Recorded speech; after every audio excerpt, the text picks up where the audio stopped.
These planes were amongst the highest performing single-engine fighters of World War II, and they were the fastest at low altitudes. Initially they were designed as an update to the famous Hawker Typhoon, but became a separate type during their development. These were the Hawker Tempest fighters, so let's see the history of these aircraft today.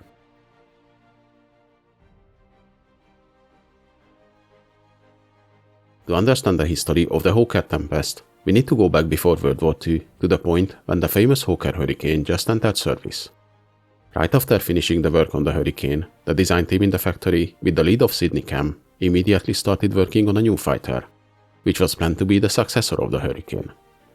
The Air Ministry issued specification F-1837 for this new design, which would need to use either the Napier Sabre or the Rolls-Royce Vulture engines. Since Hawker already had plans drawn up for their new design, they created two different models for each engine. They were mostly similar, but one was built around the Napier engine and the other around the Rolls-Royce one. Initially, they were just called N and R models, but soon received the names Typhoon for the Napier-powered variant and Tornado for the one using the Rolls-Royce engine. In July 1941, the development of the Rolls-Royce Vulture engine was cancelled, which meant the cancellation of the Hawker Tornado as well, and left the Typhoon as the sole project going forward. The Typhoon design, however, had many problems. By design, it had very thick wings to man the armament and provide enough space for the fuel tanks. But as it turned out, these caused a significant amount of drag. It barely managed to get above the requested 400 mph speed at 20,000 feet, and at higher altitudes its performance was disappointing. But the performance problems were the smaller ones. The early Typhoons often suffered from engine troubles and structural failures, and they had a tendency of the whole tail breaking off in dives if the speed exceeded 500 mph. The Typhoons were rushed into service in September 1941 to counter the new German FW190 fighters, and these problems, which should have come to light during the test flights, were only found out during their service. Many Typhoons were lost in the first year, and most of them not to enemy fire. If you would like to know more about the Typhoon's development, check out my video dedicated to that type. But even before the Typhoon entered service, Sidney Cam and his team already started working on a more advanced design to overcome the disadvantages of their plane. What started as just a modification of the Typhoon with a thinner wing evolved into the Hawker P-1012 design, or as it was known at the time, the Typhoon II, which was planned to use thinner wings than its predecessor, but also solve the structural weakness and engine reliability problems experienced on the Typhoons. The new wing had an elliptical shape and the cannons were moved further back in it. Another big change from the Typhoon was the placement of the radiators, which instead of being mounted under the propeller, on this new design were moved to the wing leading edges. But because of the redesign, there was no room for the fuel tanks in the wings, and the Hawker team had to find space for them in the fuselage, which they did between the engine and the cockpit, resulting in a somewhat longer nose, housing the Napier Sabre EC-107C engine, which was later became known as the Napier Sabre 4. The Air Ministry issued specification F-1041 in March 1941 for this new aircraft. The work continued on the design, still referred as Typhoon II, and by October it was finalized, and in the next month a contract was issued for 2 prototypes. However, due to the extensive changes in the design, in February 1942 the new fighter was renamed to Hawker Tempest. Given the engine troubles during the development and service of the Typhoon, the ministry wanted to explore the possibility to use different engines in the new fighter. This was a great foresight, as the Napier 4 engine, which was originally planned to be used in the Tempest, was delayed due to some development problems. So in May 1942, a further contract was approved and 6 prototypes were ordered in total. One of the originally ordered 2 units, HM 599, became the Mark I model using the Napier Sabre 4 engine. 2 units were planned to be built as Mark II variants with the Bristol Centaurus 4 and 5 radial engines. The Mark III model would have used the Rolls-Royce Griffon 2B engine, and the Mark IV variant the Rolls-Royce Griffon 61 model. And finally, with the Mark V designation, the second original unit, HM 595, was converted to the Napier Sabre 2 engine, which was used in the Typhoon earlier, and also received the chin radiator as well.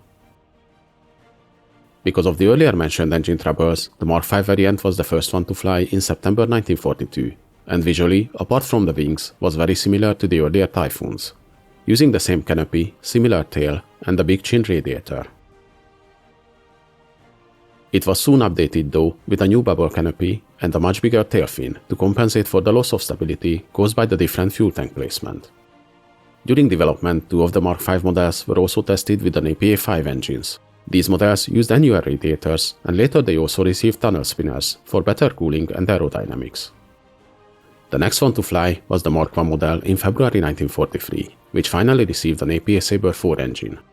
Just like the Mark V, initially this model also used the early style cockpit and small tail, but was later upgraded to a bubble canopy.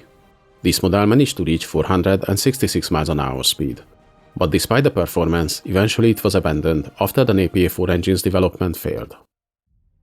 In June 1943, the Mark II model took to the skies as well, using the Bristol Centaurus engine.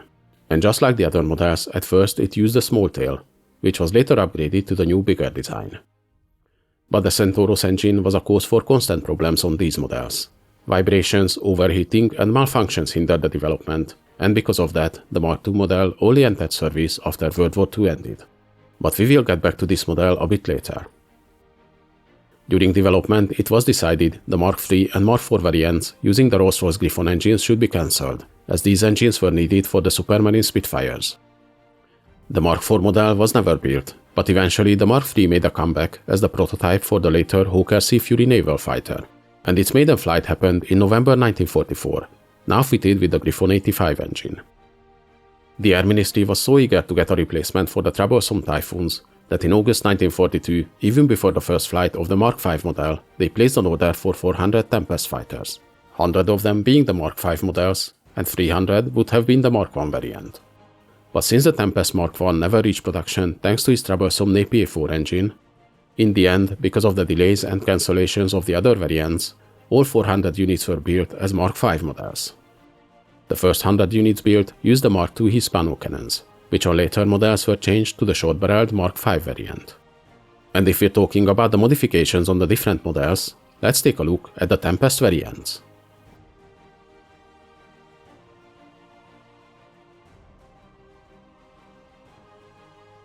The Mark I was the original Tempest design, using the APA Sabre 4 engine and wing-mounted radiators.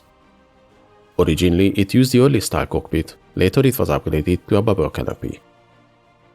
Though it could reach 466 miles an hour speed, the troubles with the engine resulted in the cancellation of this type. The Mark II, which used the Bristol Centaurus engines, was hampered by the delayed development of the engines, but when it finally entered service, it was considered the ultimate Tempest version. These models, with their 2,520 horsepower radial engines, could reach a top speed of 442 miles an hour. They were about 20 centimeters longer than the other variants, and because of the air-cooled radial engine, they were missing the big radiator. Even when the production of the type started, it was very slow at the beginning, and the first units only left the factory in October 1944, and the type only entered service more than a year later, in November 1945. 452 units were built from this variant. The Mark III model used the Rolls-Royce Griffon engine, and for a while it seemed it will be cancelled for good because of the low availability of these engines. But later it returned in a modified form as the prototype for the later Sea Fury fighters. The Mark IV model was planned to use the Griffon 61 engines, but it was never built. The Mark V variant was the most numerous of the Tempest models, with around 800 units built. These models used the same Sabre 2 engines as the Typhoon models, together with the big radiator. Originally, the prototype used the early style cockpit and the small tail, and was later updated with the bubble canopy and the large characteristic Tempest tail. The first series of the production models used the Mark II cannons with visible barrels protruding from the wings, though less than they did on the Typhoon because of the different placement of the cannons. The second series introduced the short-barreled Mark V cannons, which were completely hidden in the wings. These models also used the upgraded Sabre 2B engine. The Mark V PV was a single model modified to carry two 47mm guns, but this variant was not produced. The Mark VI variant was mostly identical to the late Mark Vs, but used an APA Sabre 5 engine developing 2,340 horsepower, and featured its carburetor intakes and oil coolers in the wings. 142 units were built from this variant.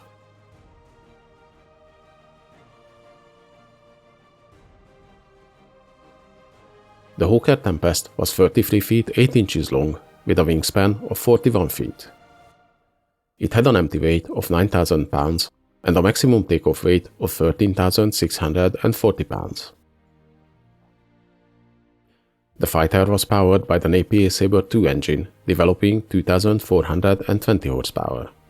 With this engine, it could reach a top speed of 435 miles an hour and a cruise speed of 390 miles an hour. It had a service ceiling of 36,500 feet and a combat range of 740 miles.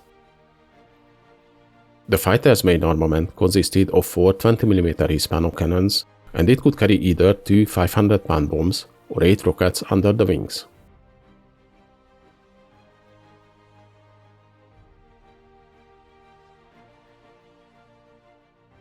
The Typhoon and the Tempest Mark V can look quite similar, but they are easy to identify if we know where to look. The Typhoon can be identified by the conventional wings, with straight leading and trailing edges, the very prominent cannon barrels, the small round tail, and the three-bladed propeller. While the Tempest used different, more elliptical wings, the cannon barrels were much less prominent on the first series and completely hidden on the later models. The tail became much larger than on the Typhoon with more surface area, and the Tempest used a four-bladed propeller.